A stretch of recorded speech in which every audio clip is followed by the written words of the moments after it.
ನಾವು ಪುಸ್ತಕನ ಓದಿ ತಿಳ್ಕೊಂಡಿದ್ದೇವೆ ಆತ್ಮ ಶರೀರದಲ್ಲಿ ನಿವಾಸ ಆಗಿದೆ. ಇಲ್ಲಿ ಸಂಶಯ ಏನು ಅಂದರೆ, ಆತ್ಮ ಶರೀರದಲ್ಲೇ ಇರೋದಾಗಿದ್ದರೆ ಅದು ನಮ್ಗೆ ಯಾಕೆ ಕಾಣಲ್ಲ? ಈ ಒಂದು ಪ್ರಶ್ನೆ, ಸಂಶಯ ನಮ್ಮಲ್ಲಿ ಮೂಡ್ತದೆ. ನಾವು ಬೇರೆ ಬೇರೆ ಪಂಡಿತರಲ್ಲಿ ಅಥವಾ ಬೇರೆ ಬೇರೆ ಗುರುಗಳನ್ನು, ವಿದ್ವಾಂಸರನ್ನು, ಮೇಧಾವಿಗಳನ್ನು, ಫೇಸ್ಬುಕ್ ಗುರುಗಳನ್ನು ಕೇಳಿದಾಗ ಆತ್ಮ ಶರೀರದಲ್ಲಿ ಇದೆ ಅಂತ ಎಲ್ಲರೂ ಹೇಳ್ತಾರೆ.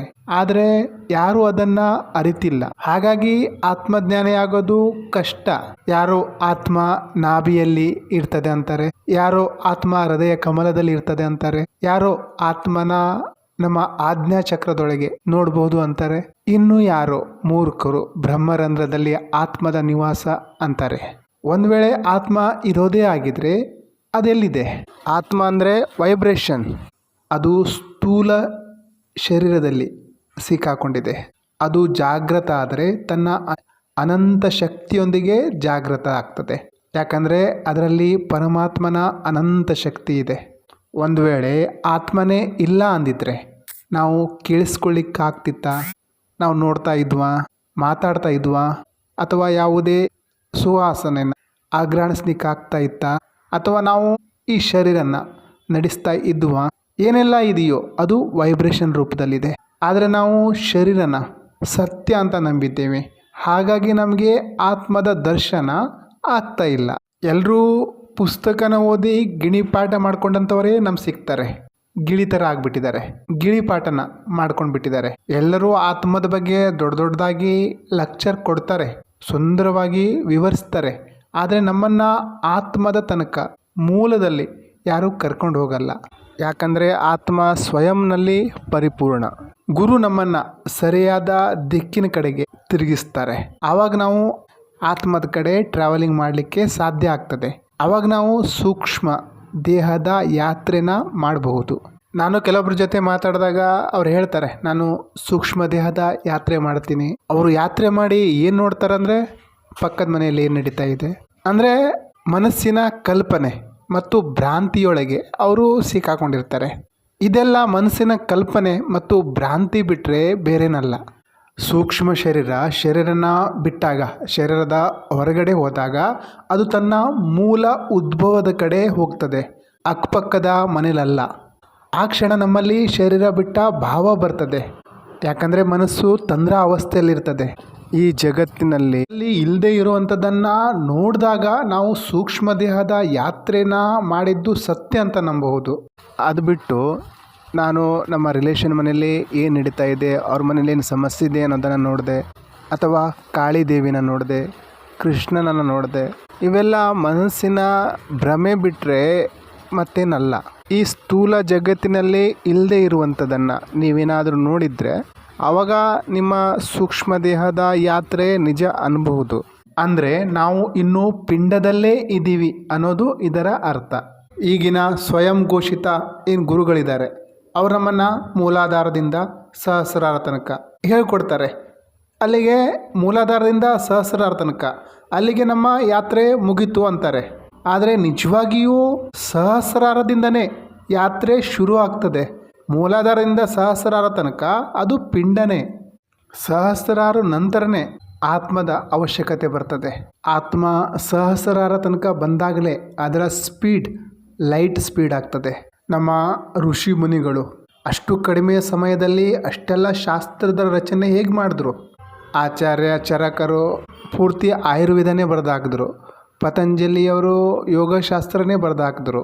ಹೇಗೆ ಸಾಧ್ಯ ಆಯಿತು ಅಂದರೆ ಅವರು ಸಹಸ್ರಾರನ ತಲುಪಿದ ಮೇಲೆ ಅವರ ಸ್ಪೀಡ್ ಲೈಟ್ ಸ್ಪೀಡ್ ಆಯಿತು.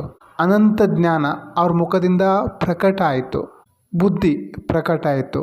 ಯಾಕಂದರೆ ಆ ಆತ್ಮದ ವಿಕಾಸ ಆಯಿತು. ಎಷ್ಟು ವೈಜ್ಞಾನಿಕರು ತಮ್ಮ ಜೀವನದಲ್ಲಿ ತುಂಬ ಉಪಲಬ್ಧಿನ ಪ್ರಾಪ್ತಿ ಮಾಡ್ಕೊಂಡಿದ್ದಾರೆ. ಹೇಗೆ? ಅವರು ತಮ್ಮ ಆತ್ಮದ ಆ ಪೋರ್ಟಲ್ನ ತಲುಪಿದ್ದಾರೆ.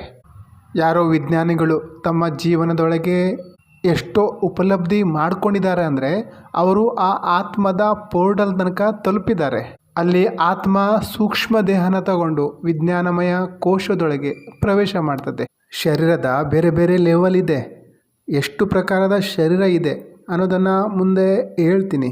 ಅಂದರೆ ಶಾಸ್ತ್ರನ ಓದಿ ಏನು ಅಭಿಪ್ರಾಯ ಕೊಡ್ತಾರೆ, ಅಂದರೆ ಗಿಣಿಪಾಠ ಏನು ಮಾಡ್ಕೊಂಡಿರ್ತಾರೆ, ಅವರು ಅನುಭವದ ಕಣ್ಣಿಂದ ನೋಡಿರಲ್ಲ.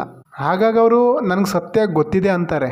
ಒಂದು ವೇಳೆ ಸತ್ಯ ನಿಜವಾಗಿಯೂ ಗೊತ್ತಿದ್ದರೆ ಅದನ್ನು ಅವರು ಹೇಳ್ತಾ ಇದ್ರು. ಅವ್ರಿಗೆ ಗೊತ್ತಿಲ್ಲ, ಹಾಗಾಗಿ ಬಾಯಲ್ಲಿ ಹೇಳ್ತಾ ಇರ್ತಾರೆ, ನಮಗೆ ಅನುಭವ ಮಾಡಿಸಲ್ಲ. ನಾವು ನಿಜವಾದ ಸದ್ಗುರುವಿನ ಹತ್ರ ಹೋದಾಗ, ಅವ್ರ ಜೊತೆ ಮಾತಾಡಿದಾಗ ನಮಗೆ ನಮ್ಮೊಳಗಿಂದ ಒಂದು ಧ್ವನಿ ಬರ್ತದೆ. ನಾವು ಹುಡುಕ್ತಾ ಇರುವಂತಹ ನಿಜವಾದ ಗುರು ಇವರೇ ಅನ್ನೋದು ನಮಗೆ ಭಾಸ ಆಗ್ತದೆ. ನಿಮಗೆ ನಿಮ್ಮ ಗುರು ಸಿಕ್ಕಿದ್ರು ಅಂದ್ಕೊಳ್ಬೋದು.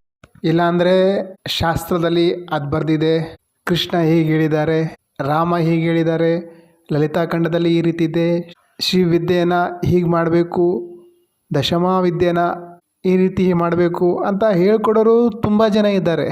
ಆದರೆ ಆತ್ಮದ ವಿಷಯನ ಯಾರು ಹೇಳ್ತಾರೆ? ಮೂಲ ಚೇತನನಿದೆ, ಅದನ್ನು ಅರ್ಥ ಮಾಡಿಸೋದು ಯಾರು? ಮನುಷ್ಯ ಸದ್ಗುರುವಿಗೆ ಶರಣಾದಾಗ, ಅವರ ಬ್ರಹ್ಮ ಸೂಕ್ತಿನ ಪ್ರಾಪ್ತಿ ಮಾಡಿಕೊಂಡಾಗ, ಬ್ರಹ್ಮತತ್ವದ ಪ್ರಾಪ್ತಿ ಮಾಡಿಕೊಂಡಾಗ, ಆತ್ಮಕ್ಕೆ ಸದ್ಗುರುವಿನ ಮಾತು ಕೇಳಿದಾಗ ಅದು ತಾನು ಹುಡುಕ್ತಾ ಇರುವಂತಹ ಗುರು ಇವರೇ ಅನ್ನೋದು ಆತ್ಮಕ್ಕೆ ಭಾಸ ಆಗ್ತದೆ. ಒಂದೊಂದು ಸಲ ನಿಮಗೂ ಅನುಭವ ಆಗಿರ್ತದೆ, ಒಳಗಡೆಯಿಂದ ಒಂದು ಧ್ವನಿ ಬರ್ತದೆ, ನಾನು ಯಾರಿಗೆ ಹುಡುಕ್ತಾ ಇದ್ದೀನೋ ಆ ಗುರು ಇವರೇ ಅನ್ನೋದು ಭಾಸ ಆಗ್ತದೆ. ಆ ರೀತಿ ಭಾಸ ಆಯಿತು ಅಂದರೆ ಅರ್ಥ ಮಾಡ್ಕೊಳ್ಳಿ, ನಿಮಗೆ ನಿಮ್ಮ ಗುರು ಸಿಕ್ಕಿದ್ದಾರೆ ಅಂತ.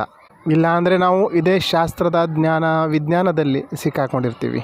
ಗುರು ಬ್ರಹ್ಮಜ್ಞಾನದ ಉಪದೇಶ ಮಾಡಿದಾಗ, ಬ್ರಹ್ಮವಿದ್ಯೆಯ ಉಪದೇಶ ಮಾಡಿದಾಗ, ಆವಾಗ ಶಿಷ್ಯನ ಒಳಗೆ ಆ ಚೈತನ್ಯ ರೂಪಿ ಆತ್ಮ ಏನಿದೆ ಅದರೊಳಗೆ ಪ್ರೋಗ್ರೆಸ್ ಆಗಲಿಕ್ಕೆ ಶುರು ಆಗ್ತದೆ.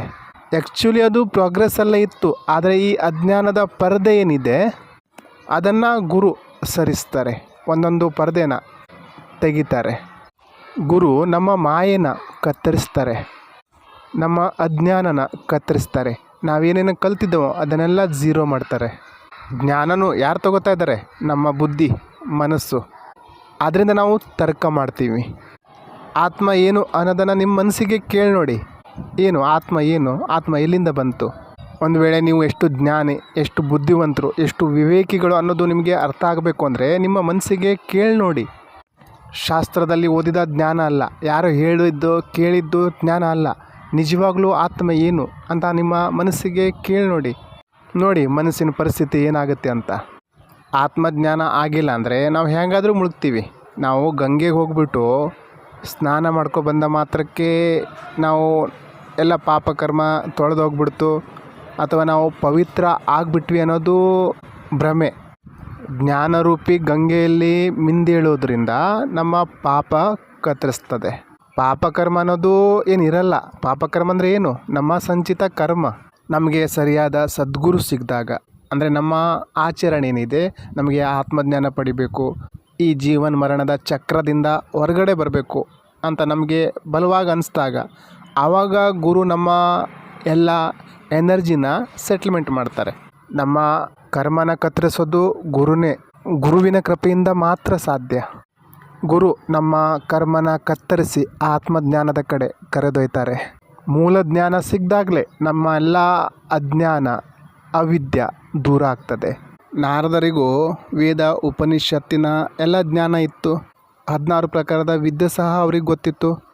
ಆದರೂ ಬ್ರಹ್ಮಜ್ಞಾನದ ಮಾತು ಬಂದಾಗ, ಈ ಗೂಢವಿದ್ಯೆಯ ಮಾತು ಬಂದಾಗ ಅವರು ಸಹ ಗುರುವಿಗೆ ಶರಣಾಗ್ತಾರೆ. ಬ್ರಹ್ಮಜ್ಞಾನಕ್ಕಾಗಿ ಸನತ್ ಕುಮಾರ್ ಅವರನ್ನು ಗುರುವನ್ನಾಗಿ ಸ್ವೀಕಾರ ಮಾಡ್ತಾರೆ.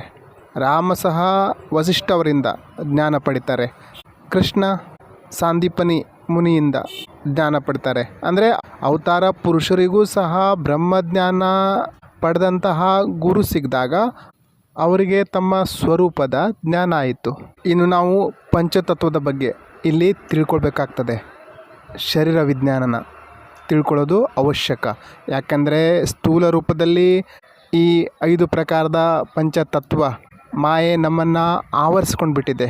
ನಮಗೆ ಆತ್ಮ ಕಾಣೋದೇ ಇಲ್ಲ, ಮಾಯೆಯೇ ಮಾಯೆ. ಈ ಮಾಯೆನ ನಾವು ಅರ್ಥ ಮಾಡ್ಕೊಳ್ಬೇಕಾಗ್ತದೆ. ಈ ಮಾಯೆನ ಅರ್ಥ ಮಾಡ್ಕೊಂಡಾಗಲೇ ನಾವು ಈ ಮಾಯೆಯಿಂದ ಹೊರಬರ್ಬೋದು. ಮಾಯೆನ ಅರ್ಥ ಮಾಡ್ಕೊಳ್ಬೇಕಂದ್ರೆ ನಾವು ಮೊದಲು ಶರೀರನ ಅರ್ಥ ಮಾಡ್ಕೋಬೇಕಾಗ್ತದೆ. ಶರೀರದ 5 ತತ್ವನ ಅರ್ಥ ಮಾಡ್ಕೊಳ್ಬೇಕಾಗ್ತದೆ. ಮೊದಲ ತತ್ವ ಪೃಥ್ವಿ ತತ್ವ. ಅದರೊಳಗೆ ಏನೇನು ಬರ್ತದೆ ಅಂದರೆ ಮೂಳೆ, ಮಾಂಸ, ನಾಡಿ, ಚರ್ಮ, ರೋಮ ಏನೆಲ್ಲ ಸ್ಥೂಲ ಇದೆಯೋ ಅದು ಪೃಥ್ವಿ ತತ್ವದಿಂದ ಆಗಿದೆ. ಅದೇ ರೀತಿ ಏನೆಲ್ಲ ಪ್ರವಾಹ ಇದೆಯೋ ಅದು ಜಲತತ್ವದಿಂದ ಆಗಿದೆ. ಅದರಲ್ಲಿ ವೀರ್ಯ, ರಕ್ತ, ಲಾಳ ಗ್ರಂಥಿ, ಸಲೈವ ಅಂತ ಏನು ಹೇಳ್ತೀವಿ, ಮೂತ್ರ, ಬೆವರು ಇವು ಜಲತತ್ವದಲ್ಲಿ ಬರ್ತದೆ. ಅಗ್ನಿ ತತ್ವದಲ್ಲಿ ಅದರಿಂದ ಏನೇನು ಆಗ್ತದೆ ಅಂದರೆ ನಮಗೆ ಹಸಿವಾಗೋದು, ನೀರಡಿಕೆ ಆಗೋದು, ಆಲಸಿತನ, ನಿದ್ರೆ, ಕಾಂತಿ ಇವೆಲ್ಲ ಅಗ್ನಿ ತತ್ವದೊಳಗೆ ಬರ್ತದೆ. ವಾಯು ತತ್ವದಲ್ಲಿ ಏನು ಬರ್ತದೆ, ನಾವೀಗೇನು ಉಸಿರಾಡ್ತಾ ಇದ್ದೀವಿ ಅದು ವಾಯು ತತ್ವದಿಂದ. ನಾವು ಓಡೋದು ಅಥವಾ ನಡೆಯೋದು ಅಥವಾ ನಮ್ಮ ಬೆಳವಣಿಗೆ ಇವೆಲ್ಲ ವಾಯು ತತ್ವದಲ್ಲಿ ಬರ್ತದೆ. ಇನ್ನು ಆಕಾಶ ತತ್ವನ ನೋಡೋದಾದರೆ ಇದು ಕಾಣಲ್ಲ, ಅಂದರೆ ಶರೀರದ ಭಾವರೂಪದಲ್ಲಿರ್ತದೆ. ಮನಸ್ಸು ಮತ್ತು ಅದರ ವಿಕಾರ ಏನಿದೆ, ಕಾಮ, ಕ್ರೋಧ, ಶೋಕ, ಮೋಹ, ಭಯ ಇವೆಲ್ಲ ಆಕಾಶ ತತ್ವದಲ್ಲಿ ಬರ್ತದೆ. ಈ ರೀತಿ ಪಂಚತತ್ವಗಳು ಈ ಪ್ರಕಾರದಲ್ಲಿ ಕಾರ್ಯ ಮಾಡ್ತವೆ.